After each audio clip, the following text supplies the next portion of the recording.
Croyez-vous encore aux vertus de l'utopie? Salut, c'est Simon. Aujourd'hui, mes impressions de lecture de La communauté de Tancrel et Yann Benoît.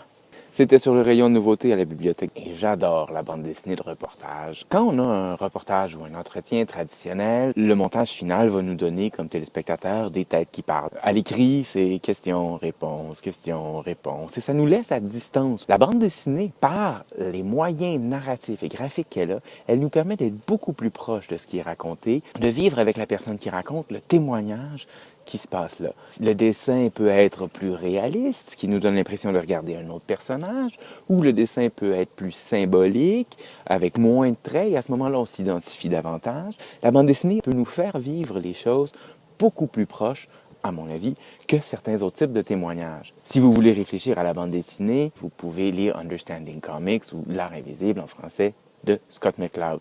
C'est vraiment très, très clair.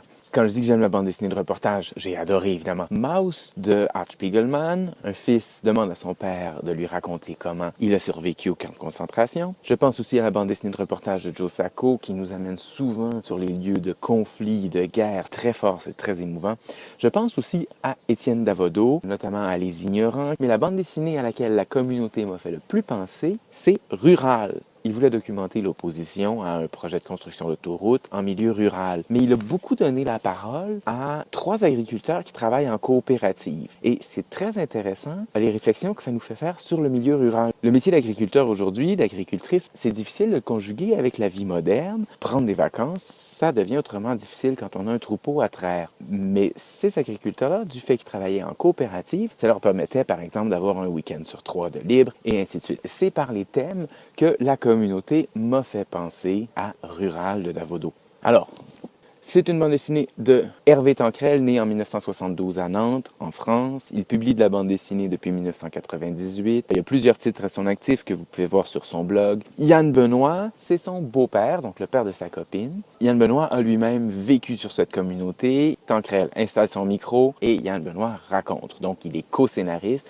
C'est son histoire, c'est sa vision de la communauté qui est présentée ici. Qu'est-ce que c'est que cette communauté-là? Après mai 68, la révolte étudiante en France, c'est un groupe d'amis qui n'avaient pas vraiment envie de retourner à l'université. Ils ont commencé à travailler ensemble dans un atelier de sérigraphie qui appartenait au père de Benoît. Ils ont trouvé une vieille minoterie, un vieux moulin donc, en plus ou moins bon état, qu'ils ont réussi à acheter et qu'ils ont décidé de retaper pour aller y vivre en communauté. Ils ont déménagé là l'atelier de sérigraphie, ils ont transformé le petit potager en grand jardin pour produire de la nourriture pour eux. Éventuellement, ils ont eu des animaux. Ils se sont mis aussi à abattre les animaux, tout un passage là-dedans sur l'abattage du cochon. Ils n'étaient pas complètement en autarcie, autonomes par eux-mêmes. Ils n'étaient pas en rupture absolument totale. Ils ont établi des liens avec le voisinage.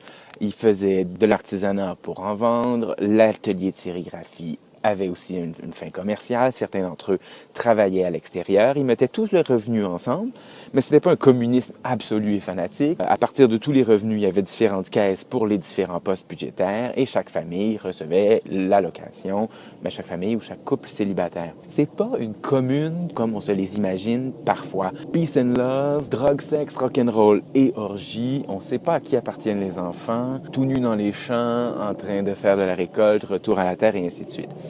Pas du tout.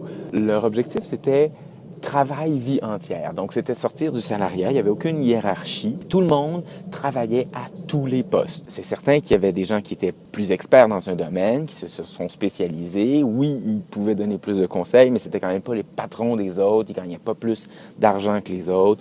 Donc, tout le monde mettait à la main à la pâte pour la sérigraphie, pour des fois garder les enfants. Des femmes là-dedans qui se battaient aussi pour l'égalité féministe, même si ça a peut-être été un petit peu plus dur. Chaque famille avait sa maison. Les célibataires avaient leurs appartements. Oui, tout le monde mangeait ensemble le midi. Ils mangeaient ensemble les vendredis soirs avant leur réunion hebdomadaire. Mais chaque soir, les familles mangeaient chacun de leur côté. Chaque famille élevait ses enfants à sa manière. Donc, ça n'est pas la commune comme elle nous est parfois présentée. C'est véritablement un autre exercice de communauté qu'ils ont construit là à la minoterie.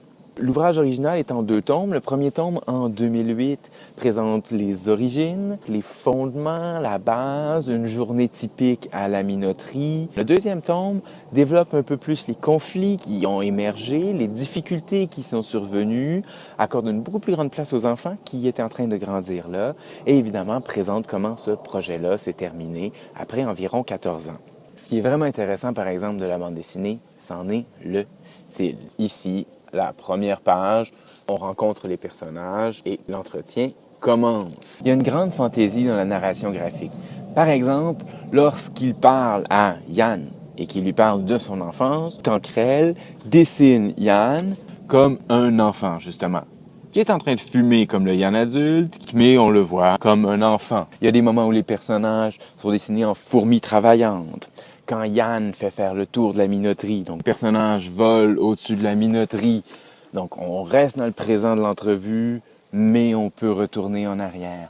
Il y a plusieurs images, plusieurs symboles qui sont dans l'entretien, qui se retrouvent dans le dessin, et ça donne un côté très poétique et très très beau. Je pense au symbole de l'Arche de Noé, qui revient à quelques reprises. Les personnages sont parfois tout petits, on a cette belle image où les 2 narrateurs sont assis sur le cochon, qu'il va falloir bientôt égorger et dépecer. Il y a aussi une image qui est très très belle et qui revient à plusieurs reprises, c'est celle qui présente la minoterie un peu comme un monde à part et qui la dessine justement sur des planètes en soi. Et c'est ça qu'il y a sur la couverture.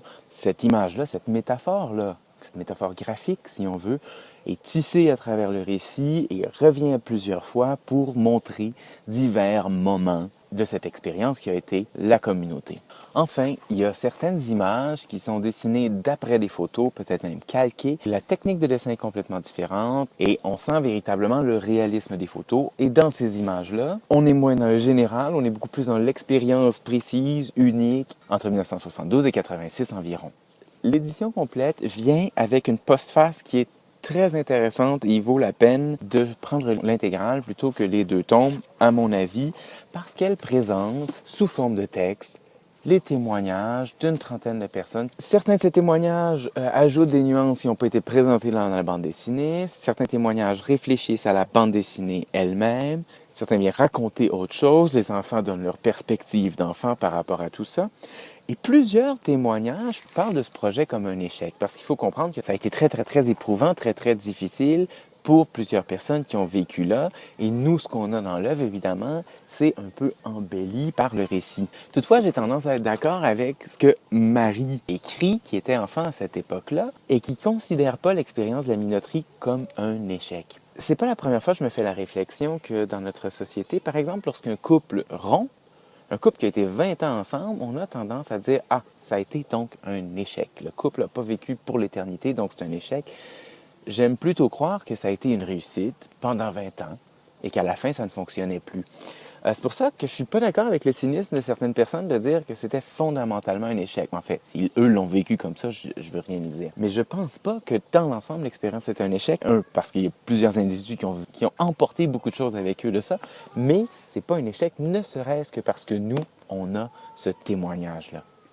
L'utopie de nos jours n'a pas super bonne presse. Se faire qualifier d'utopiste, c'est une injure. C'est comme si les utopistes ne faisaient que rêver, ne faisaient jamais rien de pratique, jamais rien de concret. J'aime pas cette vision-là. Je pense qu'on peut lire des utopies, parler d'utopie, sans être complètement déconnecté de la réalité. Certaines visions très réalistes, pragmatiques, ne nous entraînent pas beaucoup.